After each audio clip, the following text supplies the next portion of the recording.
ফ্লেক্সিলিটি news ইসলামী bank happening পয়েন্টে আপনাদের সবাইকে আমন্ত্রণ জানাচ্ছি। আমি জান্নাতুন নাহার জাকিয়া।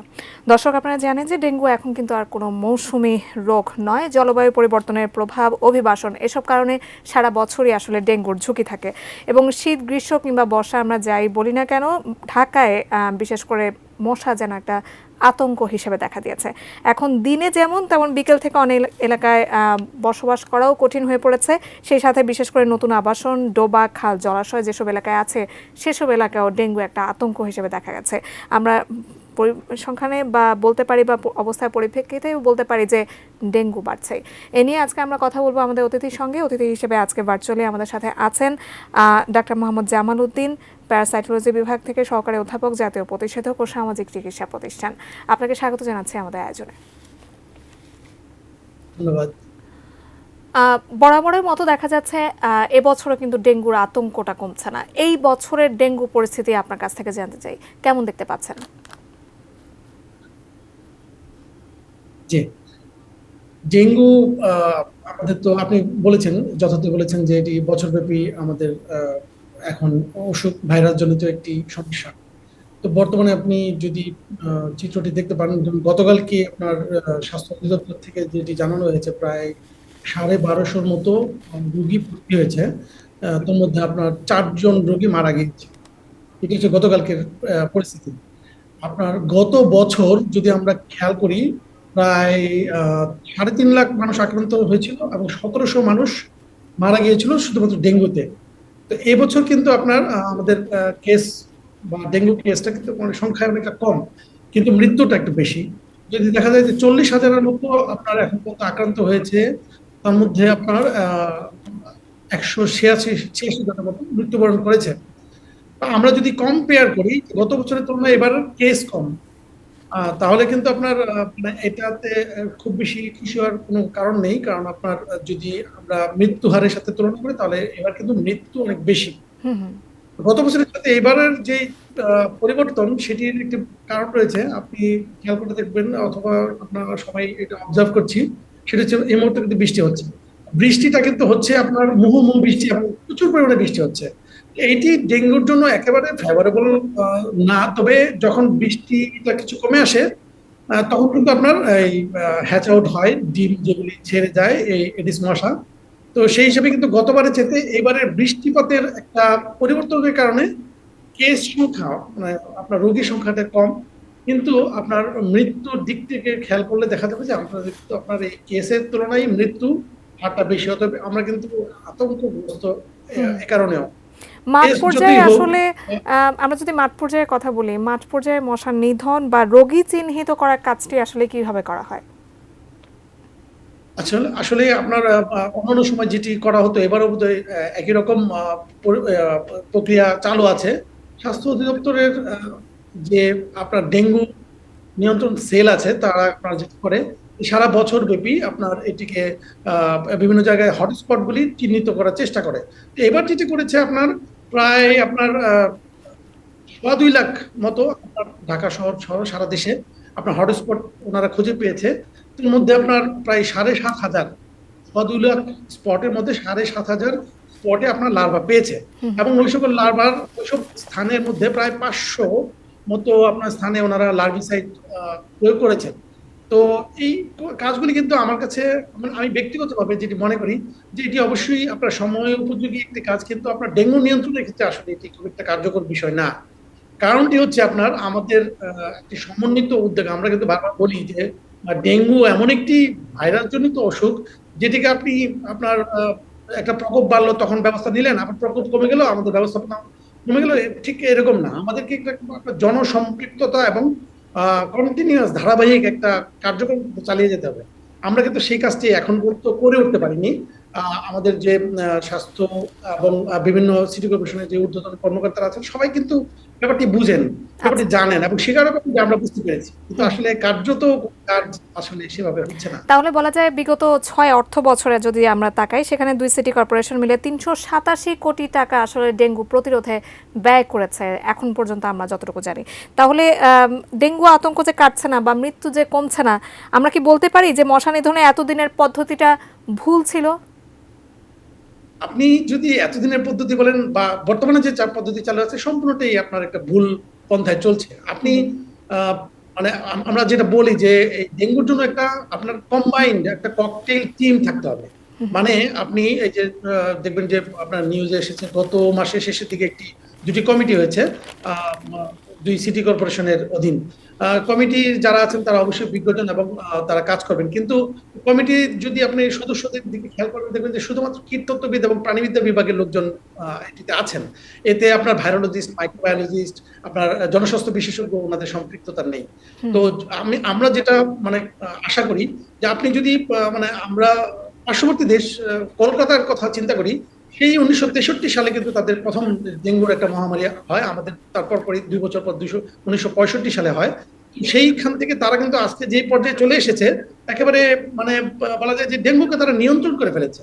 এর কারণটা কি? এর কারণটা কিন্তু আমরা মানে আমরা জানি যে আসলে এই কারণটার মধ্যে যে ব্যাকগ্রাউন্ডে একটা ভালো একটা টিম কাজ করছে। আমরা যেটা প্রস্তাব করি সরকার অবশ্যই এদিকে নজর দিবেন, সেটা হচ্ছে ডেঙ্গু নিয়ন্ত্রণের জন্য আলাদা একটা টিম থাকবে, যেটাতে আপনার স্থানীয় সরকার নয়, স্বাস্থ্য বিভাগ নয়, সিটি কর্পোরেশন বা অন্য কেউ নয়, টোটালি সবাইকে মিলে এবং জনগণের সম্পৃক্ততায় আপনার তাদের মতো করে 3 স্তর বিশিষ্ট একটি কমিটি যদি করা হয় এবং কমিটি যদি কার্যকর থাকে এবং সারা মাস ব্যাপী সারা বছর ব্যাপী যদি আপনার অ্যাক্টিভ থাকে, যেমন তারা আপনার জানুয়ারি থেকে জুন পর্যন্ত খুবই অ্যাক্টিভ থাকে, মনিটরিং এ থাকে, এবং 3 স্তরের মধ্যে আপনার তারা যেটা করে সেটা হচ্ছে সেন্ট্রাল লেভেলে তো থাকে, মিড লেভেলে একটা, এবং একদম গ্রাসরুট লেভেলে ওয়ার্ড ভিত্তিক তারা কিন্তু আপনার জরিপ করে, এবং ওয়ার্ডেও কিন্তু একটা কমিটি আছে। তবে 3 স্তরে বিভিন্ন রকম লোকজনের কম্বিনেশনে কীটতত্ত্ববিদ, চিকিৎসক, স্বাস্থ্য বিশেষজ্ঞ সবাইকে নিয়ে আপনার একটা কমিটি করা হয়। এই কমিটি কিন্তু আপনার কন্টিনিউয়াস মনিটরিং করে, এবং তাদের অ্যাক্টিভিটি এত সুন্দর, এত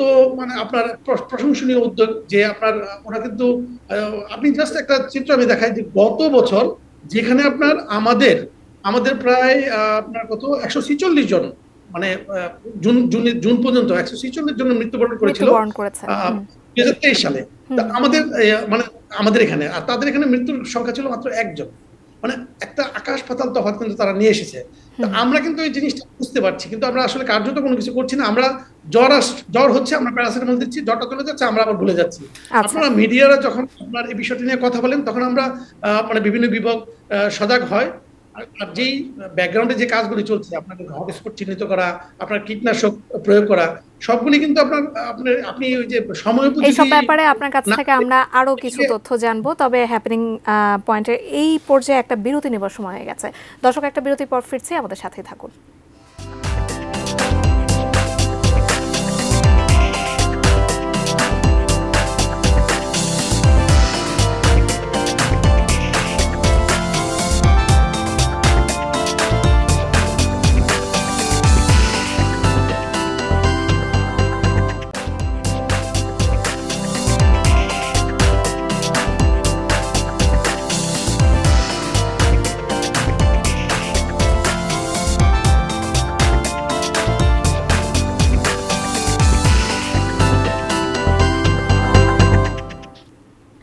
বিরতির পর আরও একবার আমন্ত্রণ জানাচ্ছি আমাদের আজকে হ্যাপেনিং পয়েন্টের আয়োজনে, এবং আজকে আমরা কথা বলছিলাম ডেঙ্গু বাড়ছে এই শিরোনামে। আজকে ভার্চুয়ালি আমাদের সাথে আছেন জাতীয় প্রতিষেধক ও সামাজিক চিকিৎসা প্রতিষ্ঠানের প্যারাসাইটোলজি বিভাগের সহকারী অধ্যাপক ডাক্তার মোহাম্মদ জামাল উদ্দিন। স্যার, আমরা কিছুক্ষণ বিরতিতে যাবার আগ মুহূর্তে আপনি কমিটির কথা বলছিলেন, কমিটি গঠন করার কথা বলছিলেন। সেক্ষেত্রে আমরা আমাদের পার্শ্ববর্তী পশ্চিমবঙ্গের দিকে যদি তাকাই, সেখানে কিন্তু জনস্বাস্থ্যের কিছু সূচকে পশ্চিমবঙ্গ ভারতবর্ষের অনেক রাজ্যের চেয়ে আসলে এগিয়ে রয়েছে, এবং পশ্চিমবঙ্গের প্রতিটি জেলায় প্রতিটি পৌর এলাকায় একজন করে কীটতত্ত্ববিদ রয়েছেন, এবং তাদের আলোকে যদি আমাদের এখানে ডেঙ্গু পরিস্থিতি বা ডেঙ্গু প্রতিরোধ যদি আমরা করতে চাই, সেক্ষেত্রে কিছু সংস্কার আসলে করা যায় কিনা, আপনি কি মনে করেন? ধন্যবাদ। আসলে আমরা বারবার বিষয়টি নিয়ে আলোকপাত করার চেষ্টা করি। সেটাকে বলা হয় কলকাতা মডেল। আমরা কেন কলকাতা মডেলের দিকে নজর দিব? কারণ হচ্ছে ওদের যে আপনার কৃষ্টি কালচার, আপনার কি বলা হয় এটাকে, লোকজনের যে ঘনত্ব অথবা ধরেন ইনফ্রাস্ট্রাকচার যা আছে এবং আবহাওয়া, সবকিছু কিন্তু আপনার আমাদের সাথে মিলে যায়। আমরা যদি আপনার থাইল্যান্ড কি করেছে বা অন্য দেশ কি করেছে তাদের সাথে একটু কম্পেয়ার করতে যাই, একটু দূরবর্তী হওয়ার কারণে আমাদের অনেক সময় জিনিস কাজ করতে পারে, নাও করতে পারে। কিন্তু আমরা যদি তাদের এই মডেলটাকে ফলো করি, তারা কিন্তু আপনার খুব সুন্দরভাবে আপনার ডেঙ্গুটাকে কন্ট্রোল করে ফেলেছে। আর এইটি হচ্ছে আপনাকে বারবার আমরা এখনো এটা করতে পারছি না, তার মানে আমরা কিন্তু লেট করে ফেলছি। লেট করার কারণে আমরা কিন্তু আসলে এই কন্ট্রোলের ক্যাপাসিটিটাও আমাদের কিন্তু আস্তে আস্তে হাতছাড়া হয়ে যাচ্ছে। আমরা অনেক বিষয়ে কিন্তু অর্জন করেছি, আমরা টিকা সহ বিভিন্ন ওআরএস হোক, বিভিন্ন বিষয়ে কিন্তু আমাদের আপনার অনেক অর্জন আছে এবং বিভিন্ন ডিজিজ এলিমিনেশনে কিন্তু আমাদের সাক্ষরতা আছে। হুম। এখন আমরা ডেঙ্গুটা নিয়ে পারছি না কেন? কারণটা হচ্ছে কি, এটাকে আপনার কেউ হাল ধরছে না। আচ্ছা। সবাই যখন আপনার আমাদের মিডিয়া থেকে যখন এটা নিয়ে তোলপাড় বা বিভিন্ন সময় যখন নিউজগুলো আসে, তখন কিন্তু সরকার তড়িঘড়ি করে বিভিন্ন বিভাগ বিভিন্ন ভাবে স্পোর্টিক্যালি কাজগুলি করছে। কিন্তু হুম। ওরা যেই কাজটুকু করেছে, যেমন যে আপনার জানা যায় তারা 2010 সাল থেকে আপনার এই জিনিসটা স্টার্ট করেছে, তাদের যে মডেলটা অ্যাক্টিভ করেছে এবং অ্যাক্টিভ করে আজকে আপনার 2022-23-এর দিকে একেবারে শূন্যের কোঠায়, প্রায় বলা যায় শূন্যের কোঠায় নিয়ে এসেছে। আচ্ছা, আমাদের আমরা যদি যদি তাদের দিকে এই মুহূর্তে তাকাই, যে আপনি যেটা বলছিলেন যে কলকাতা মডেলের কথা, আমরা যদি সেখানেও দেখি, তারা কিন্তু তাদের যে মানুষরা আছেন বা জনসাধারণ আছেন, তাদেরকে কিন্তু স্বতঃস্ফূর্তভাবে তাদেরকে যুক্ত করা গেছে এই কার্যক্রমে। আমাদের এখান থেকে আসলে মানুষদেরকে যুক্ত করার ক্ষেত্রে কতটুকু ব্যবস্থা নেওয়া গেছে? আমাদের এখানে আসলে সত্যিকার অর্থে কোনো ব্যবস্থাপনা নেওয়া যায়নি। প্রত্যেকে আপনার বিভিন্ন রকম ভাবে সিটি কর্পোরেশনের যদি লোকজন পরিদর্শনে যায়, আগে থেকে কিভাবে যেন খবর পেয়ে যায়, নিজেরা একটু গোছগাছ করে ফেলে, আর আপনার ধরেন অ্যাকচুয়ালি অ্যাকশনটা নেওয়া হয় না। আমাদের এখানে কিন্তু এটা পসিবল, কারণ হচ্ছে আমাদের যে আপনার ওয়ার্ড, মানে আমরা বলতেছি একেবারে আপনাকে জনগণের কাছে যেতে হলে একেবারে ওয়ার্ড লেভেলে নিয়ে যেতে হবে কার্যক্রমটা। আমাদের আপনার ওয়ার্ড ভিত্তিক কিন্তু বিভিন্ন রকম মসজিদ আছে বিভিন্ন জায়গায়। আমরা ধরো যদি কোনো একটা মসজিদকেও টার্গেট করি এবং ওই মসজিদ ইমাম সাহেব এবং লোকাল যিনি আছেন কর্মকর্তা, নেতা এবং জনসাধারণ, এবং সেই সাথে আপনার কীটতত্ত্ববিদ এবং চিকিৎসক, হ্যাঁ, তাদের কিন্তু আপনার এই ওয়ার্ড লেভেলে কিন্তু চিকিৎসালয় আছে এই ডেঙ্গু নিয়ন্ত্রণের জন্য। একটা খবর পাওয়ার সাথে সাথে তারা আপনার অ্যাকশনে চলে যায়। কোন একটা বাসায় যদি আপনার কোনো লার্ভার, মানে কোনো একটা রোগী পাওয়া যায়, তার সাথে সাথে সেন্ট্রালি সেই নিউজটা চলে যায়।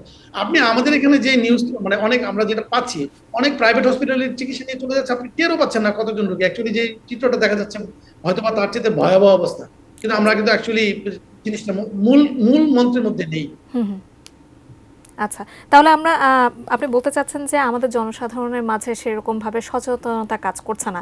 আসলে এই যে সচেতনতা কাজ করছে না, এর জন্য আসলে কি দায়ী বা এর পেছনে কারণটা আসলে কি? কেন আমরা জনসাধারণকে সচেতন করতে পারছি না? জনসাধারণ কিন্তু আপনার সচেতন, কিন্তু আপনার অ্যাক্টিভ না। আমি যেটা বলতে চাচ্ছি যে জনগণকে অ্যাক্টিভ করে তুলতে হবে কমিটির মাধ্যমে। আপনি প্রচারণা করলেন, বিভিন্ন মিডিয়াতে আসলেন, আমরা সবাই বুঝলাম যে হ্যাঁ ডেঙ্গু বাড়ছে। আমরা কিন্তু মেজার কি নিয়েছি? আপনার যার ক্ষমতা আছে সে রিপেলেন্ট ইউজ করছে, ইনসেকটিসাইড, বিভিন্ন রকম স্প্রে ইউজ করছে।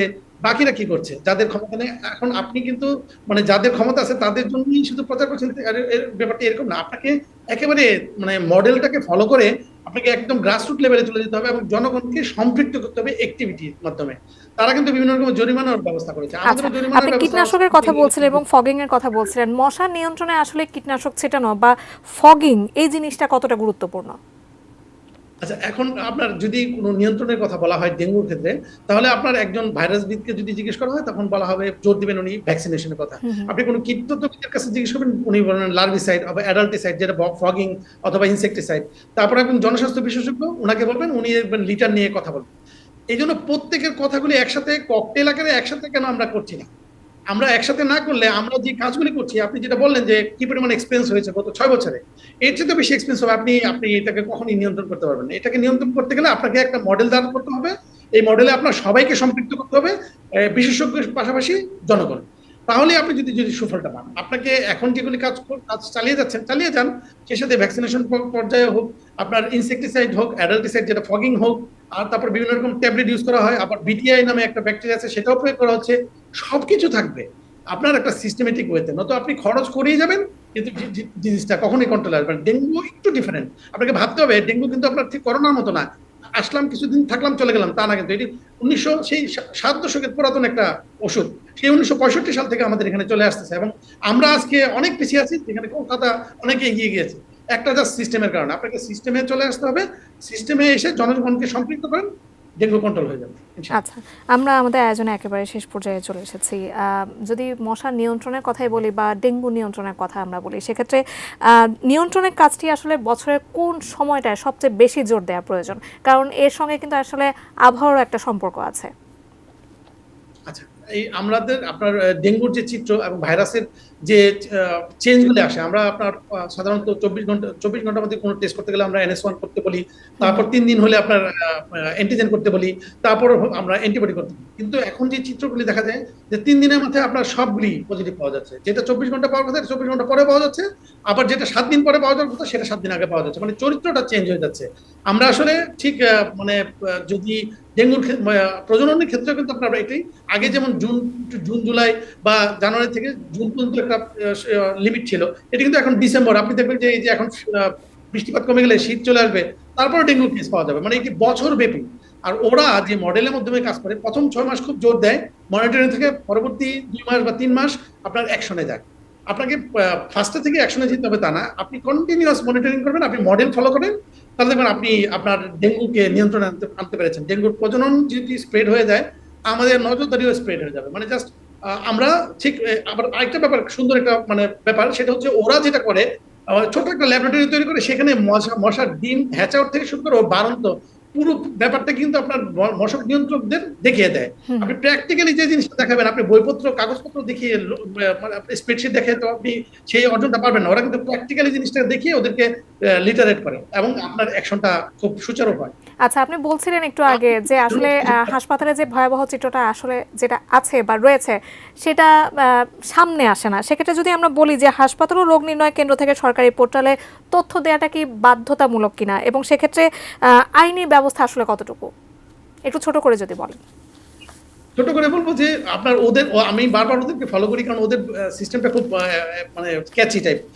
কোনো একটা বাসায় মানে কোনো একটা ওয়ার্ডে যদি কোনো একটা রোগী আপনার ডেঙ্গু আক্রান্ত হয় এবং ডেঙ্গু সাসপেক্টেড হয়, ওরা আপনার সেন্ট্রাল পর্যন্ত খবরটা চলে যায়। আর আমাদের এখানে যেটা হচ্ছে, ধরেন এই কোনো একটা ওয়ার্ডে রোগী পার্শ্ববর্তী প্রাইভেট একটা হসপিটাল থেকে চিকিৎসা নিয়ে চলে আসলো অথবা মরে গেল, আপনি কিন্তু মানে ওই যেহেতু মনিটরিং ব্যবস্থাটা স্ট্রং না, ওই কমিটিটা একদম গ্রাসরুট লেভেল পর্যন্ত কাজ করছে না, আপনি কিন্তু আমি লিক আউট হচ্ছে, মানে আমি জাস্ট আমার ওই মিসড ইনফরমেশন হচ্ছে এবং আমি কিন্তু আমার কাউন্টে পাচ্ছি না। এই জন্য আপনার বাধ্যতামূলক জিনিসটা আসলে একটু স্ট্রং হয়ে যায়। আপনি কমিটি করে দেন, কমিটিকে অ্যাক্টিভ করে দেন, কমিটির কাছে আপনার দায়বদ্ধতা থাকবে, আপনার ওরা কিন্তু আপনাকে আসল চিত্রটা আপনাকে দিয়ে দেবে। আমরা বুঝতে পেরেছি। অসংখ্য ধন্যবাদ ডাক্তার মোহাম্মদ জামালউদ্দিন আমাদের আজকের আয়োজনে যুক্ত হওয়ার জন্য। আপনাকে ধন্যবাদ।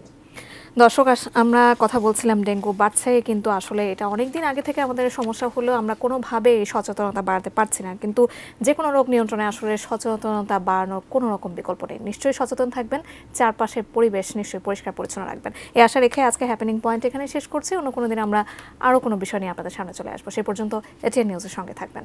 ধন্যবাদ।